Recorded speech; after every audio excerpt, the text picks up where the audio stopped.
No. No, I don't think I will. Traditions in Stellaris are to Unity what technology is to research. As you accumulate Unity, you can spend it on different traditions, up to 7 of them, to unlock bonuses for your empire. In this video, we're going to go through every tradition available to you in Stellaris and rank them in a tier list, from what I think are the worst all the way up to the very best. We'll start at the bottom at the F tier and work our way up. It's important to remember that every single tradition in the game does give you bonuses. There are, however, only 7 traditions that we can unlock, so each tradition comes with an opportunity cost. That means that whilst the traditions down here in the F tier do give you positive things, they're not as positive as other traditions further up. Diplomacy is no longer required in order to create a federation. They have thankfully moved the federation ability away from this tradition and instead placed it with the federation technology. That does mean, though, in a lot of ways, they have hollowed out this tradition. It's going to give you some bonuses that will help you diplomatically if you're dealing with AI empires in either single or multiplayer, but they are mostly quite lackluster. If you're playing a very diplomatically focused game, you could benefit from the minus 50% diplomatic influence cost as an adoption effect here. And the diplomatic grants edict and additional envoys you'll get from this can be useful, but overall it's better finding other ways around these penalties. For example, building more ships so you're getting more influence from your power projection, or boosting the maximum power projection you can get from ships, rather than actually taking this tradition. Domination's main benefit, to be quite honest with you, is the minus 10% empire size from pops, and the fact that it allows you to build a hegemony federation type. The bonuses to worker and slave output, the bonuses to edict fund, additional official starting level and capacity, they're all okay, but honestly not that impactful. This tradition really needs some TLC in order to make it kind of viable now. Politics is going to make your empire better in the galactic community, boosting your diplomatic weight and giving you some special abilities like getting a favor whenever a proposing empire's supported resolution passes. That means if you support a resolution another empire has proposed and it passes, yay, you get one whole favor. It also gives you access to the politics traditions resolutions, and they can be quite powerful.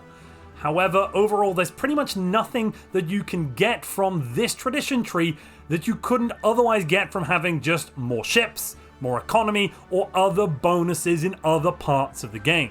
It really does break my heart that I feel the need to put politics down here in the F tier, but that's where we are, ladies and gentlemen.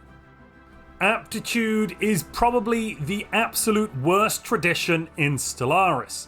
This is ironically the leader-focused tradition, and leaders are more powerful now than they have ever been at any other time in the game, barring briefly after the release of Galactic Paragons. The bonuses you can get, such as +1 leader starting traits, -1 leader maximum negative traits, minus 25% leader upkeep, minus 25% leader cost, and a finisher of +1 leader cap, are all fine, but not worth an entire tradition. Honestly, you'd need to add an extra 4 or 5 tradition effects to this, I believe, so basically doubling the number of effects you're getting from aptitude in order to make it anywhere near viable. Not to mention the agenda leadership conditioning is now a complete joke when we compare it to statecrafts amongst peers. We'll look at that a little bit later. We're now up to the C tier. Items in the C tier are admittedly better than F, but honestly there isn't much margin in this. You'll notice this tier is mostly dominated by the Gestalt versions of some of the normal traditions, as well as Archivism that probably needs a bit more love, but is also very RNG dependent. We'll talk about that in a moment.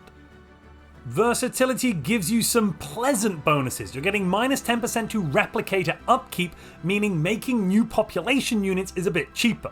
You'll also get minus 10% pop amenities usage, a little bit of unity from your maintenance drones, some more trust with machine empires, a reduction to market fee, more upkeep for replicators, that's very upsetting, and then 10% more mechanical pop assembly speed. The bonuses are fine, there's just not enough here. I'd like to see possibly a doubling of all of these bonuses for it to be even close to viable. Synchronicity is the Gestalt version of Harmony. This one has some similar bonuses to Harmony, but in some regards it's really missing out. The main things that it lacks is the ability to form the Holy Covenant Federation and the Inner Stability Agenda. The agenda node revision is great, you're going to cull some nodes and get some new ones, that's lovely, but I'd rather plus 20 stability empire-wide. You know, that does sound a lot better, doesn't it, ladies and gentlemen? Logistics is the Gestalt version of Mercantile. This has got some okay-ish bonuses, but honestly, logistics drones kind of suck. They suck really badly.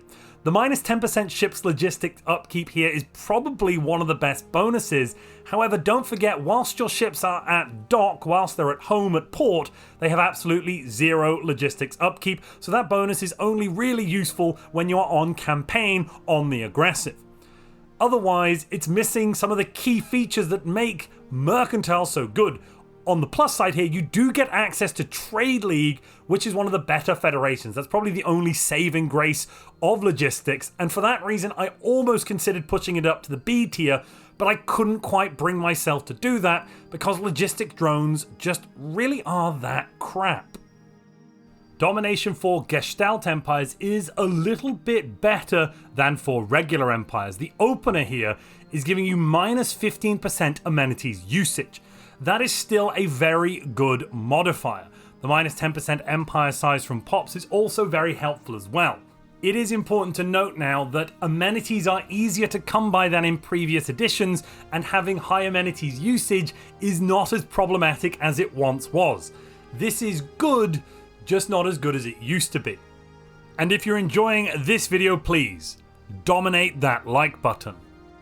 Archivism boosts the power of the specimens you host in your Grand Archive. It also grants you the neat ability of allowing you to excavate archaeological dig sites in unknown systems. You'll also get a random specimen from each specimen category, and a little bit of Diplo weight depending on the number of specimens you are exhibiting. Overall, this is pretty mediocre, but if you get really good specimens, this can be really quite powerful. If you're doubling down, going for something like Treasure Hunters and the Archivism Civic, then yeah, you probably want to take this to maximize the bonuses you're already getting. Otherwise, I think it's comfortably C tier. Welcome to the B tier. We're now halfway through the tier list. We're at the middle of our lovely Gaussian curve, and honestly, I didn't intend it to be this way, but if you turn the tier list on its side, you'll see a beautiful little Gaussian we're forming. Let's dive in and see what I think deserves to go right in the middle of the pack. Adaptability gives a lot of basic bonuses that you can get elsewhere. Plus 10% habitability, plus 1 maximum districts on non-artificial planets, some reduction to orbital bombardment damage, and a reduction to building and district strategic resource cost and upkeep. Were these the only bonuses present, it would probably be in the C tier. However, when you complete adaptability, you get bonus resource output for different planet specialization types, and this can be scaled further by planetary ascension. You'll get plus 5% to capital designation jobs, plus 10% for the basic resource districts for their associated jobs, and 5% for specialist designations. That could be 5% additional research or alloys. If you get up to level 10 Ascension, you're then looking at plus 17.5% additional resource output. This is now multiplicative with job efficiency, so it's a really useful bonus if we can get our hands on it. Harmony is pretty much the same as the Gestalt version that we covered earlier, Synchronicity. The Greater Good is one of the new tradition bits that gives you a reduction in crime and an increase to governing ethics attraction, which is honestly kind of better than instinctive synchronization depending on how many logistic drones you've got. The main benefit here though is that you can create holy covenant federations when you complete Harmony. That is honestly the best federation type in the game when it comes to Unity production. And on top of that, you get access to the Inner Stability Agenda. That agenda granting you plus 20 stability on every single planet in your empire. Wow, that easily puts Harmony one tier above Synchronicity. Otherwise, the plus 5 Edict Fund, the plus 10 years of leader lifespan, and the minus 10% empire size from Pops are all very nice, very solid bonuses. Alongside the plus 25% planetary ascension effect as well, that stacks really nicely with adaptability. I think there's going to be quite a few angry comments about my placement of Discovery. I've placed it here in the B tier, and honestly I think it possibly could go lower at this point, all the way down to the C tier. What does it do? Well, the finisher gives you 10% additional research speed and allows you to build research cooperatives, which granted are pretty okay if you're trying to focus on research. Though arguably a bigger economy lets you get more research, so maybe a trade fed is just better there anyway. You're also getting a research alternative that can be very, very useful early in the game. Sometimes I would take Discovery and Science Division and then leave this for quite a while. And on top of that, you're getting a reduction to researcher upkeep, some leader pool size, some experience gain, some scientist starting level, plus 20% research station output and research from starbase buildings. And then the research subsidies edict, which is alright, quite expensive for what it does usually in terms of Unity cost and energy cost, but these bonuses are fine. That's why it's in the B tier. Research speed is now easier to get than ever before. If you need more research speed, generally it's much better to get some medium level leaders in your council, 3 or 4 scientists with the researcher focus, the researcher skill path, and then you're going to be stacking plenty of additional research speed bonuses onto your research. Plus 10% is simply not as good as it used to be. The expansion tradition is all about getting a foothold in the galaxy slightly faster than your neighbors. For that reason, you probably want to take this tradition as your first pick if you're going to pick it at all. Second, absolutely latest, and after that I probably wouldn't bother picking it up.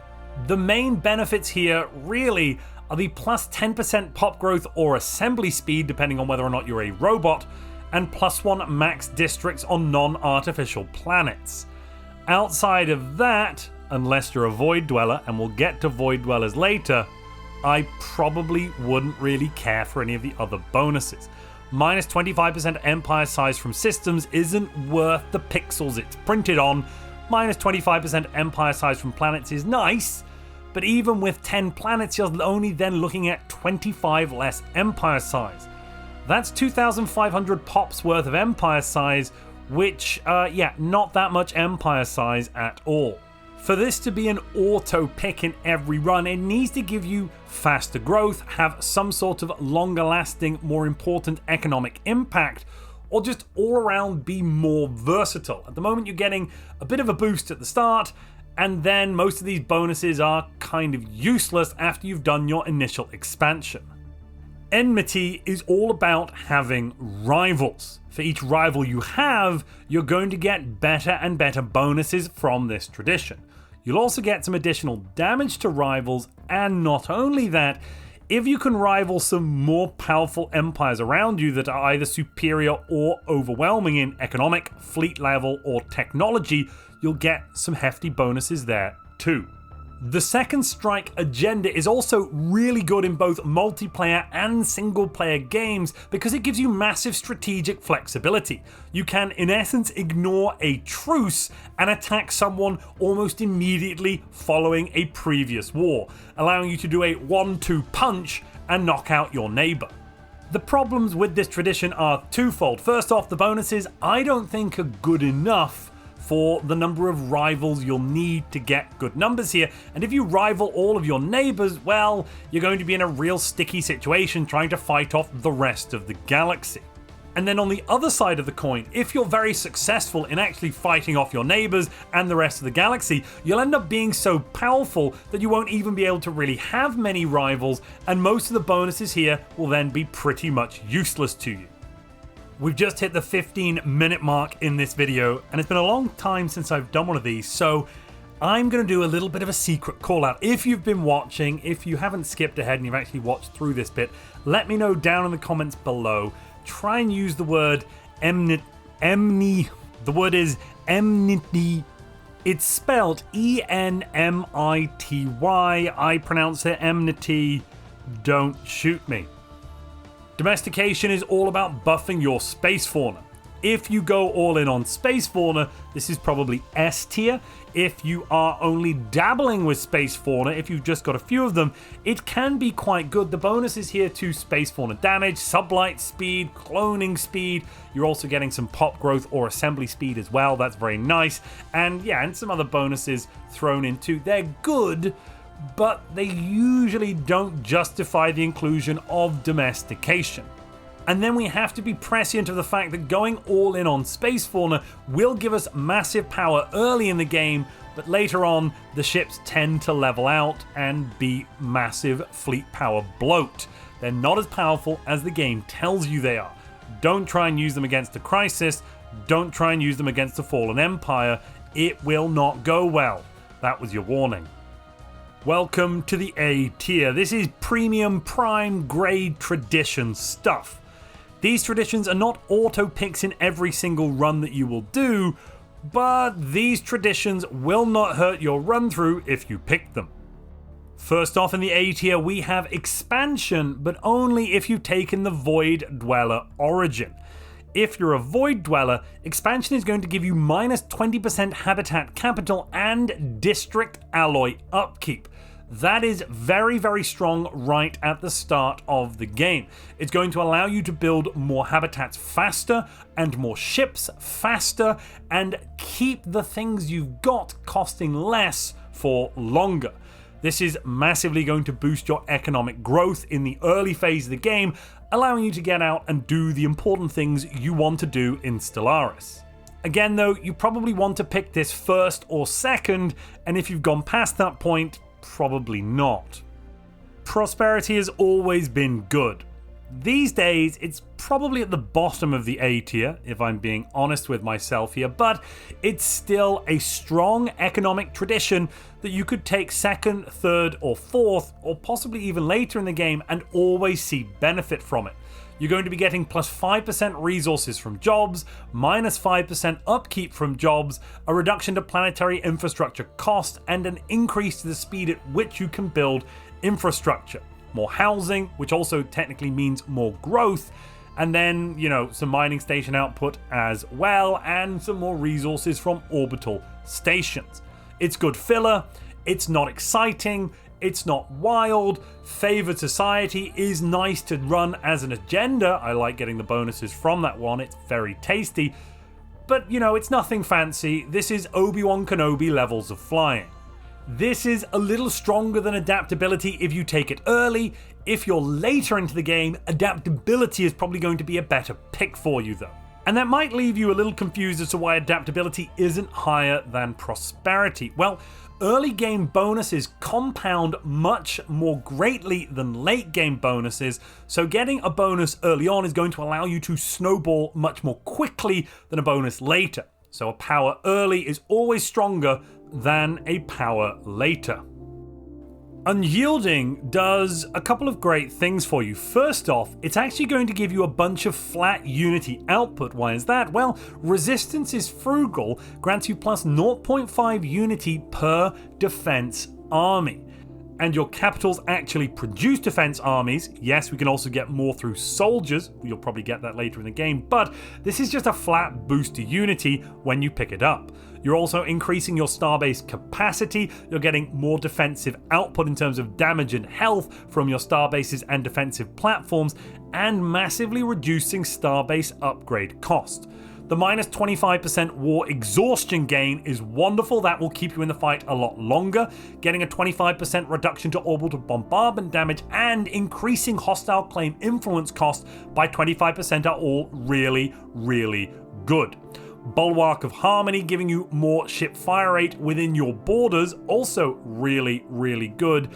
And then on top of that, granting right at the end of this, plus 50% defense platform cap, minus 20% starbase upkeep, and the ability to form Martial Alliance federations. That isn't all though. If that was all, I'd probably put this in B tier. Unyielding also allows you to take the Eternal Vigilance Ascension perk, removing it from the technology lock. This allows you to take Unyielding first and Eternal Vigilance as your first Ascension perk. If you spawn next to something like a Fanatic Purifier or just a nasty, nasty alien that is hell-bent on attacking you, Eternal Vigilance will literally save your life and your gain. Subterfuge has gone from strength to strength. Did you know that Subterfuge is actually mainly a military and diplomatic tradition? Yes, it masquerades as having something to do with espionage and counter-espionage, but you have to cut through all of that bullcrap to actually see it for what it truly is. Yes, you're going to get a bit of code breaking, which will give you more military intelligence on your neighbors. That's great. But mainly here we're going to be getting plus 5 evasion on all of our ships and plus 10 tracking. That additional bonus will stack with other tracking bonuses to make our long-range artillery type weapons actually able to fire at goddamn corvettes. That is amazing. On top of that, this now unlocks the ability to start proxy wars, allowing you to do diplomatic shenanigans with your neighbors. Against players, this is a little bit less useful, granted, but against AI empires, you can pit them at war with one another and then swoop in to pick up the pieces. I absolutely love Subterfuge at the moment, and I generally take it in all of my playthroughs because it's just fun to sit from the shadows and, like Machiavelli, move the pieces and pawns at your will. If you're enjoying this video and you want to pick up Stellaris, any of the DLC, or any other game or DLC from Paradox Interactive, you can do so using our link to the Paradox Interactive store to get your hands on the Steam keys and also help to support this channel. Or at the Paradox Interactive store checkout, use our code MONTUPLAYS. Welcome to the S tier. If you didn't skip straight ahead to the end, congratulations, you're a good person. Otherwise, you're probably a good person too, but you had no patience. It's a virtue. Anyway, this is now the best of the tier list. I recommend you take each of these traditions in all of your games. There is a case to be made not to take Mercantile, granted, but we'll get to that first off. Speak of the devil, and they shall appear. Mercantile's main bonuses here are the adaptive economic policies, allowing you to get consumer benefits, or marketplace of ideas trade policies. Either of these, especially the marketplace of ideas trade policy, can massively boost your early economy, allowing you to either get more consumer goods and thus have more researchers, or just straight up get more unity and rush through traditions faster to quickly get to your Ascension. Speaking of Ascensions, you might have noticed I haven't ranked the Ascension traditions here. That's because they'd all be S tier. They have to be ranked relative to one another. You can only pick one Ascension path in the game and only get one Ascension tradition. I am going to cover each of the Ascension paths in a future video, so watch out for that. Jumping back to Mercantile though, we're also getting more trade from jobs, more monthly trade, those two are multiplicative by the way, it's excellent, and a reduction to market fee, a reduction to trader upkeep, bonuses here to amenities output and trade from civilians, bonuses for traders, reduction in upkeep for traders, that's all fine, but what's really strong here is the Trade League Federation and those two economic policies. If you're not using trade for a unity rush, or if you're not using trade to get consumer goods, or if you just hate yourself, I suppose, you might not want to take Mercantile in one of your playthroughs. Otherwise, this is definitely for you. Supremacy allows you to project force out into the galaxy, and force, my friends, is violence. the supreme authority from which all other authorities are derived.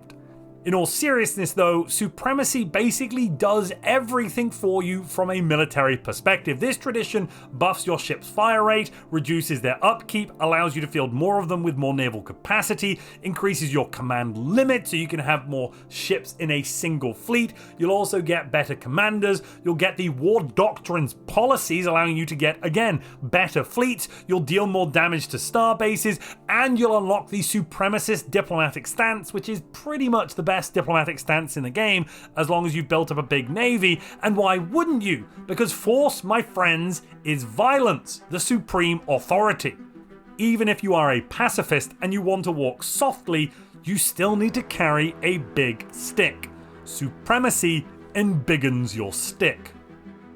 Okay, we're now onto statecraft, and this is single-handedly the best tradition in the game now, unless you're a Gestalt Empire.